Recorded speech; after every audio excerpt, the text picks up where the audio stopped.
Okay, so now after you get your sales forecast together, the next thing you want to work on is your capacity planning, how much capacity you need. And you have to consult your strategy as to how you're going to actually meet demand for your product. So what I'm going to do is, we do have a capacity planning spreadsheet that we'll have to do some work with. Production planning, that's where it should be. We want to do our production planning. How much do we actually produce? Because we want to make sure that we produce enough to satisfy all of our customers. So what I'm going to do is I'm going to click on the strategy and see what it says about production. We will significantly increase automation levels for our products. However, because automation sets limits on our ability to reposition products with R&D, we will postpone automation for the high-end and size products until they arrive in the traditional segment. We will prefer second shift overtime to capacity expansions. Okay, this is really important.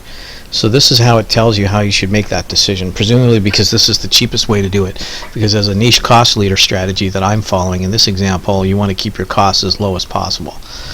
So the way I would do that is I would go into the spreadsheet here, and you'll notice that the sales forecast that I had on the marketing sales forecast spreadsheet below here, this should say, whoops, this should be spelled right, 3 production planning. Okay, I have to take what my sales forecast is, and then I've got to take whatever leftover ending inventory I had from my last round, and then I have to add to it any extra inventory I'd like to have left over at the end of the next round, and that'll give me how much I need to produce. Okay, so what I have to do here is go back into the Capstone Courier report, and there is a production section near the top here, I believe, right here, page 4. And for product Able, I had 189 units left over in inventory last time. So what I do is I put 189 right here. This simulation punishes you for having leftover inventory, so I would be a little conservative, just a bit conservative. I'm not going to have any desired ending inventory. You might want to have ending inventory if you believe your competitors are not going to forecast well, and that customers are going to come to you looking for you to satisfy their demand. But I'm going to leave it at 0. You could put a small figure in there if you like, but I'm going to leave it at 0. So 1004.9 or 1005 is how much I need to actually produce. Okay, and then I go into the capacity planning section here. The existing capacity is everybody starts out with a certain amount of capacity for the first shift. For the first shift, the base capacity is about 1800. Okay, and my forecast is for 1188, so I can finish this comfortably on one shift. So that means I'm not going to have to make any capacity decisions. So let me go into my spreadsheet now, and I'm going to go into capacity planning.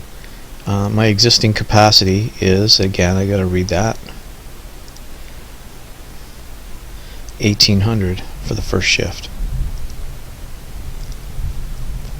So I go 1800. I need 1004. So C is equal to B minus A.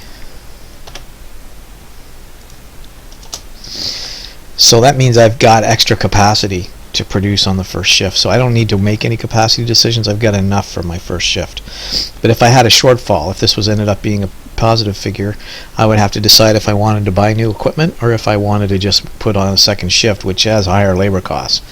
The strategy document that we read says that we prefer not to make capacity improvements to our first shift, but to actually use second shift overtime if we have to.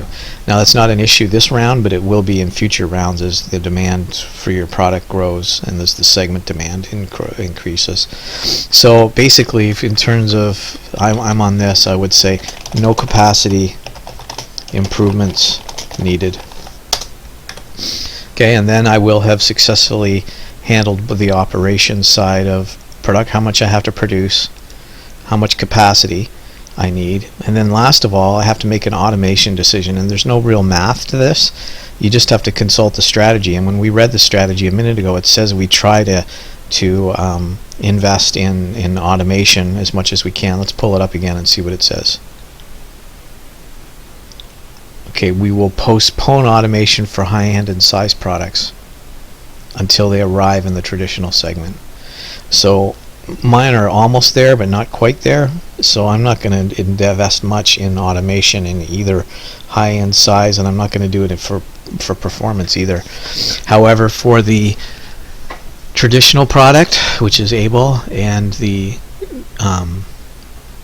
low-end product, Acre, I'm going to increase my automation spending because that's already positioned properly.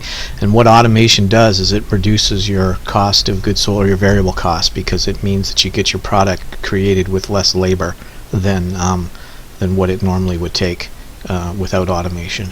So now I have to go back into the simulation,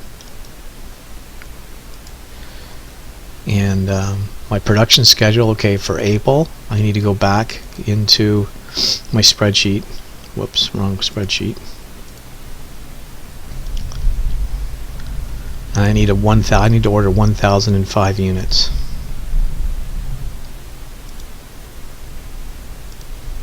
For product Able.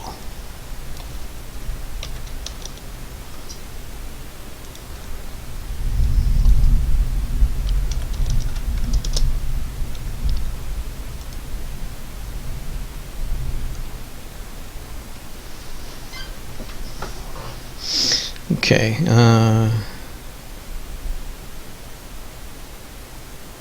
just have a quick look at this.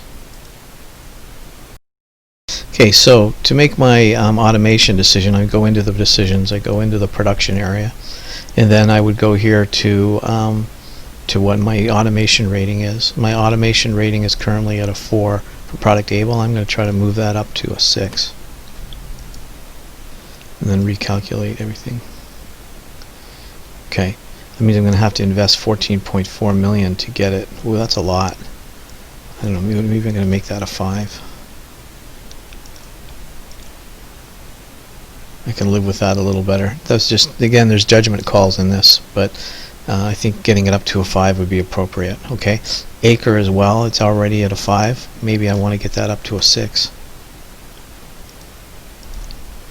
Maximum is 10. Okay, so that's how much that should improve my contribution margin. So that's how I make all of my production decisions, and we're done with those now.